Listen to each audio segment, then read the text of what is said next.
this overbuild had significant excess capacity. We designed and built for the future. This is episode 273 of the Community Broadband Bits podcast from the Institute for Local Self-Reliance. I'm Lisa Gonzalez. Louisville, Kentucky is taking advantage of an opportunity to drastically reduce the cost of fiber deployment as the state's Kentucky Wired project routes through the area. In this interview, you'll hear Grace Simrall and Chris Sight explain how the city will expand their fiber footprint. They'll describe their plans to use the new resource for municipal facilities, public safety, and smart city applications to improve life for residents and visitors. Now here's Christopher with Grace and Chris talking about what's happening in Louisville. Welcome to another edition of the Community Broadband Bits podcast. I'm Chris Mitchell from the Institute for Local Self-Reliance up here in Minneapolis, and today I'm speaking with Grace Simrall, the Chief of Civic Innovation and Technology for Local Metropolitan Government in Louisville. Welcome to the show. Thank you so much for having me, Chris. And we're also joined by Chris Sight, the Civic Technology Manager for the city. Welcome to the show. Thank you so much for having me. So I think a good place to start would be to just, for people who haven't been there, it's a wonderful place. Grace, maybe you can tell us a little bit more about what people should know about Louisville. Some basic facts. We are the largest city in the Commonwealth of Kentucky. Our population is about 760,000. We are a combined city-county government. We merged over 12 years ago. And in terms of geographic spread, we have roughly under 400 square miles of urban, suburban, and rural, all in our combined county. But we are also known for bourbon. That is something that we've prided ourselves recently in touting. In fact, the Urban Bourbon Trail starts in Louisville, Kentucky. Great. Yeah, it's hard to find an urban area that doesn't have a recent bourbon bar addition, so it's a great time to note that. Chris, can you tell us a little bit about what a civic technology manager does in Louisville? Sure. So the role to Louisville is fairly new. It was created a little over a year ago, and the focus is to work on technologies that are more public-facing. So working for a IT department in the city government, traditionally we focused on serving the needs of our internal customers in terms of law enforcement, public works. And so this role was created to take technology to the front line, to the citizens. As we're seeing smart cities evolve, we're seeing more technologies being presented to the public, and so my role is to help facilitate those additions in our city, and also to help with broadband expansion, as my background was primarily in infrastructure and networks when I was working on the inside of the IT department. So now we're trying to take that to a more public-facing kind of approach to IT. So now citizens will start seeing things in the right-of-way that maybe they haven't seen before in terms of digital kiosks and public Wi-Fi hotspots, things that are fairly new to our community. And let me just ask you to follow up on that briefly. What sort of applications are you thinking are going to make a big difference in coming years? So in terms of applications, we think there's a lot of potential with Next-Gen 911 in terms of the functionality with how citizens interact with 911. So today you pick up the phone and you dial and you get routed just like you did 25 years ago over your phone. Sometimes we know where you are because you're at a physical building. A lot of times we're reliant on triangulation for the cell tower location. If you're a visitor in our community, you may not know what street you're on. So NextGen will allow us to drill down to a level to get your GPS coordinates from your phone to be able to text message with you. A lot of folks may be in a position where they can't communicate with us over a phone verbally. So presenting those options where residents will be able to digitally engage with us, even in a crisis situation, we think has a lot of value and potential.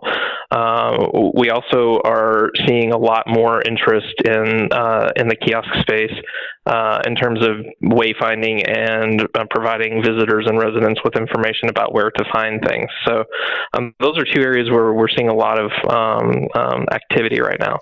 Right. I guess we'll soon be beyond the "you are here" map, and it'll be obvious that you're there because it'll be customized for you. Correct. Grace, one of the things that originally led me to work with you, to talk with you, was an exciting fiber project that I expect will be the backbone of some of these applications and technologies. Can you tell us what the city's doing in that regard? We had a unique opportunity this past budget cycle to realize kind of the first step, our foundation in our dream to becoming a smart city. So when I tell people that Louisville aims to be a smart city, there are steps that we can take to get there. And one of the most important foundational infrastructure pieces is in fact fiber. So back to the opportunity. The Commonwealth of Kentucky has a very large middle mile fiber project to connect all 120 counties together. And part of that is to lay 90 miles of fiber within Jefferson County, which is where Louisville is located. We were presented the opportunity to participate in what's called an overbuild with them. So when they pull strands of fiber for the state, they can also pull strands of fiber for the city, would be Metro owned, and at a significant cost savings. Now, when we looked at the map, just because of the routes to connect all 120 counties, there was a portion of our city that has been historically underserved and continues to be underserved, which is an area we call West Louisville. Now, that was missing because of the geographies of the city. It's bound by the Ohio River. So it doesn't make sense for fiber to run that way. It would either be running into Indiana or just a different state crossing that river. We added a proposal, besides participating with the state, to do a full build out in West Louisville to make sure that those residents also could benefit from having this fiber deliver services, middle mile services to metro facilities and services. And just to emphasize that, because I think when we start talking about cities building fiber, it bears repeating that this is not a project to connect homeowners or even businesses. I believe it's specifically for municipal uses. That's completely correct. So Metro has needs, and in fact, our needs continue to grow every day. I think a lot of cities can relate to that. So, for example, our public safety technologies rely on having high fidelity, high availability, high quality network speeds and network connectivity, which is something fiber can provide. And we're limited right now to the current fiber footprint. So by expanding our fiber footprint by 5 times, this will give us over 100 miles of fiber that's spread out throughout the county. We'll be able to then strategically deploy those public safety assets. So the needs are very great. It's not just buildings, but it's even things like traffic lights, public safety cameras, sensors, that really enables the smart city. And you mentioned that it's a really good deal. What's the approximate cost for this 100 miles of fiber?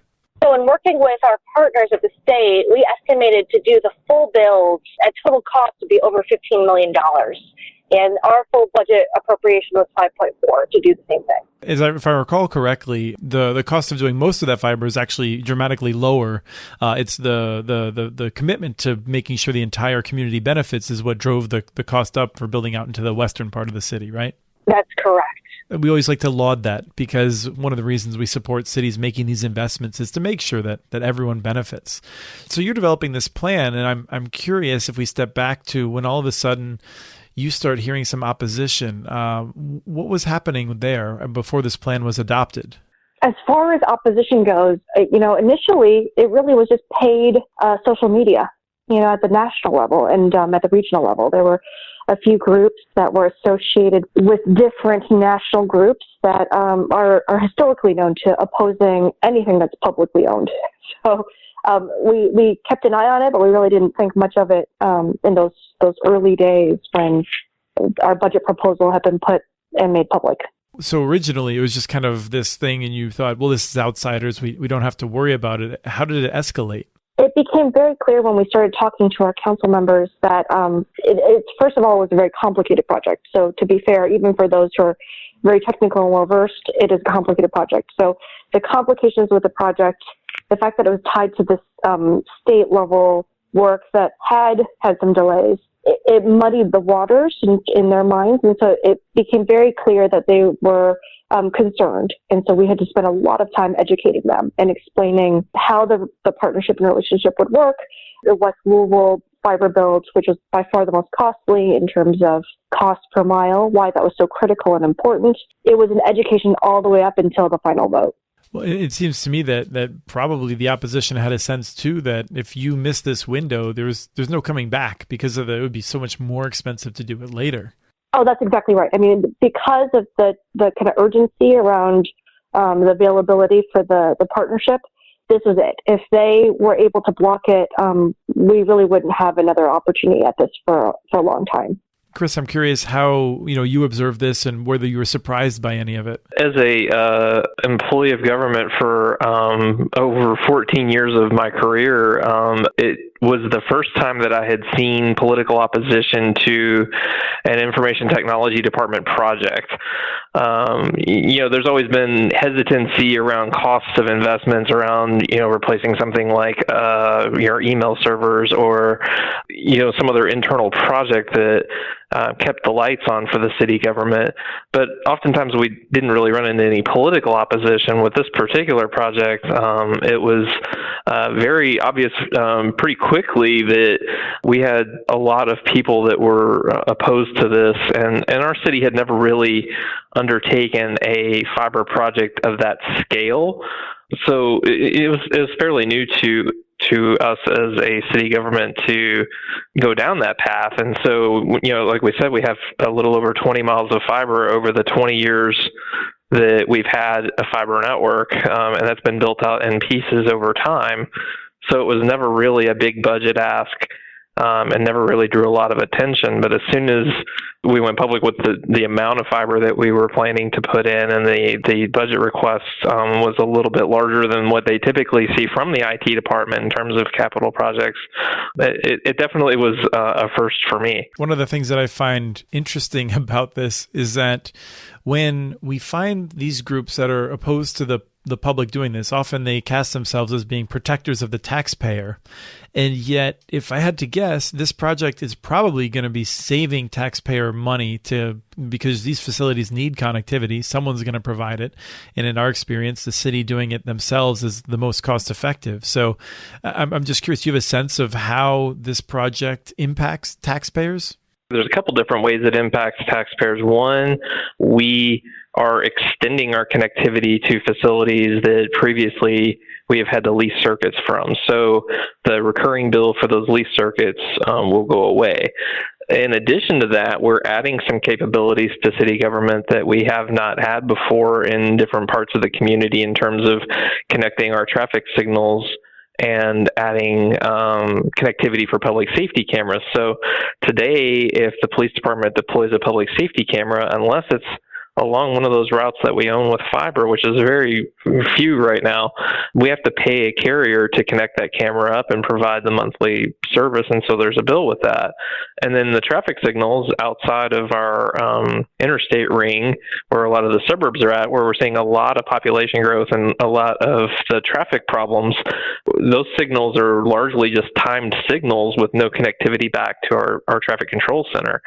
And so when we get complaints from citizens about the lights not working correctly or backups, we have to send somebody out to either do a study or retime the lights, which requires more man hours from our traffic engineering group. So there's some costs that we haven't quite been able to quantify yet that will likely be impacted in a positive way for taxpayers because we're deploying these technologies. Grace, did you want to add anything? I just want to stress that if cities are serious about making smart city investments and they haven't thought through the connectivity piece, they'll discover very quickly that that's where most of the cost will come from, because this will be a recurring charge, and it scales with the size of the smart city technologies that are being deployed. So we could certainly talk about costs that are avoided and begin to quantify that as well. There's a soft cost around security too. So for everything that we put on a cable modem or DSL line, those are all internet-facing devices at that point. So there's an inherent risk with that device being out there. So we've seen in the past year a number of breaches where IoT devices were breached and used in attacks on various organizations as part of a DDoS. So by keeping the network internal to city government, we're able to protect those IoT assets with our perimeter defenses and to keep those from being publicly exposed where anybody can go directly after them. Right. I want to do a little bit of translation to make sure people got that, because I think it's a really important point. When you're leasing connections, what you're saying is the devices themselves are kind of exposed. I'm sitting here in Minneapolis. I could try and hack into that device because I have access to it on the public internet. But after you've built your network, I would have to somehow breach your highly defended ring, your interconnectivity, and then find the device inside the network. And so at that point, the device is no longer a potential entry point, and your network is much better defended, and your devices you don't have to be as worried about them, because there's no way for you to upgrade many of them yourself. These are commercial devices. That's absolutely right. I want to come back to how you responded to this opposition campaign, but first I just want to take a second to ask if you have talked to some of the people that were concerned, and if they're now that you've had more time to educate them and they've gotten away from the heat of that moment, have people's concerns softened somewhat, Grace? I certainly think so. I mean, like I said, part of it was just a matter of having a very strong education campaign. This type of project, not only is it complicated from a technology standpoint, it's actually complicated in terms of benefits, right? If it was just a single benefit, that would be a really clear message. But because it is an enabling technology, there were so many benefits that, for example, when we said, oh, this will also enable public safety, people said, wait a second, we hadn't heard you say that before. And we said, well, actually we had. It's just that it does so many other things, you might have not heard it in that list of benefits. At this point, the kind of sentiment that we get from both council and residents in our community is that they're very excited about this. They want to hear about progress, and we certainly are looking forward to being able to share that progress when it's further along. And I would point out, too, that the vote to approve the budget for this project, when it was finally voted on, was unanimous. Well, let's talk about how you got to that unanimity then. First of all, what's the time frame that we're talking about from when you seriously became concerned to when the vote was? Are we talking about days or weeks or what kind of time? I would say it was months. It was probably like a month and a half, maybe almost 2 months. Okay. We made our budget proposal announcement in mid-April, and we really didn't kick into high gear with our education process and outreach process until beginning of May. And so what kind of education process was this? Individual meetings with concerned people, or were you mostly concerned with members of your governing council, or was it more about the public, or both? It was both. We certainly took held as many meetings as we could with council members. I lost count. I think we met with just about every single one of them before the vote was taken. Some of them more than once. We also went to their caucus meetings to make sure that we were available to answer questions. We met with residents in the community. So the mayor has, for example, something called the Innovation Advisory Council. And so we met with them and educated them so that they could understand and then be advocates, if they so chose, in the community, and invited them to the budget hearing process so that they could be part of this process. Chris, as someone who, in some ways I might simplify what you were saying from your background to coming from someone who's, I think, more on the geek side of just getting things done and suddenly being exposed to this becoming political. I'm curious if you have any reflections on that. So I wish that I had more vision that we were going to run into the opposition, as I feel like we would have better prepared our initial budget documents to reflect on some of the things that would be pointed at as flaws when they were really to the benefit of the overall community. So, we were attacked on a few different angles about the benefits. And as Grace said earlier, there were so many of them that people narrowed in on a couple and tried to attack those points. But the points weren't really wrong. They may just not have been accomplished in a way that they were traditionally used to. So, a carrier could come in here and very easily sell us gigabit services at our facilities. What they're not looking at is what does that cost over a 10 or 20 year period of time, because we've had fiber in the ground for 20 plus years now as a city. So we know that we have that kind of a life expectancy. So when we're looking at the recurring costs to connect the building, if you're looking at a 10 or 20 year time frame, the investment up front makes a whole lot of sense. But there was a lot of focus from the questions we were getting in terms of, well, why don't we just X thousands of dollars per month for the service? And do you really need a gigabit service? That was a question that I think came up more than a couple times was, do they really need it? And so, as part of the innovation team, we are trying to look at how the city operates, not just now, but also how we're going to operate in the future. And so with all these smart city technologies coming down the road, we had to not only educate folks about the fiber and the benefits, but also about the smart city technologies that were coming along that were going to be layered on top of that. And I think that was where, if I had to go back, I would have done a better job of educating, not just on the fiber investment itself, but on educating around the technologies that it would enable for tomorrow. And Grace, I'm curious what points sort of resonated the most as you were going through this process of educating. I guess I have a bias to assuming that it will often be about just the cost savings and the economics, but was some of it also more technological in nature and educating them as to the technology benefits? Yeah, certainly. So that, again, back to the whole challenge around a project like this that has multiple benefits. We wanted to be able to educate them about the future of smart city and what that means in terms of technologies. We also wanted to educate them about equity. And so, one of our core governing values is compassion. And when we say that, what we really mean is we want to enable a creative environment to allow people's full human potential to flourish. That sounds rather abstract, and yet it's something that we apply to all of our work every day. And so when we looked at, again, what kind of investments we're making in underserved communities, especially ones that have historically been repeatedly underserved and underinvested in, we wanted to paint the picture of the future possibilities for those neighborhoods so that children who are doing homework have access and not just have access, but have high quality access. Those who are applying for college, applying for financial aid for college, again, have access and the means to do it. Those who are looking for jobs. All of these activities rely on network connectivity. And when you look at either access from actual access to connectivity, physically as well as the cost, it was something that we wanted to drive home. And we kept stressing this was middle mile. So we weren't necessarily delivering the final mile to residents. But again, and yet another benefit of this project is that this overbuild had significant excess capacity. We designed and built for the future, even in terms of strand count. So we would be able to strategically lease out excess capacity to encourage small and mid-sized internet service providers to deploy final mile service to residents and businesses in the community. Frequently we hear from them that the cost, there's a barrier to entry in the market, and that's the middle mile. So a quick clarifying question.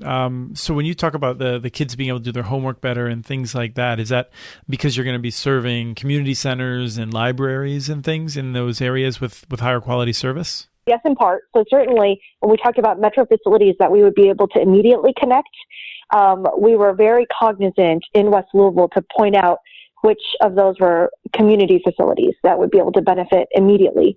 Now, that said, there is also, and that's part of why it's so complicated, this extra piece where we could enable different internet service providers to enter our market or deliver to areas of Louisville that they haven't been able to before by giving them the ability to lease that excess capacity on the middle mile.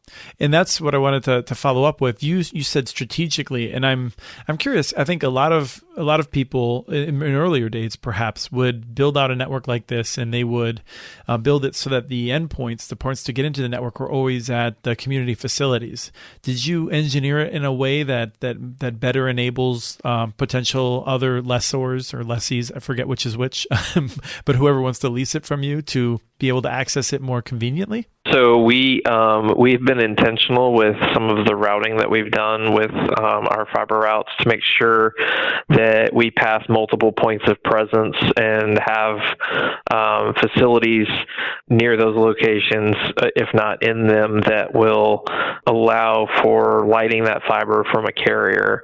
We have also been diligent about making sure that we have ample amounts of splice points along the routes so that those smaller providers, or any other provider for that matter, can access the fiber and get from where they're at to where they need to get to on that backbone.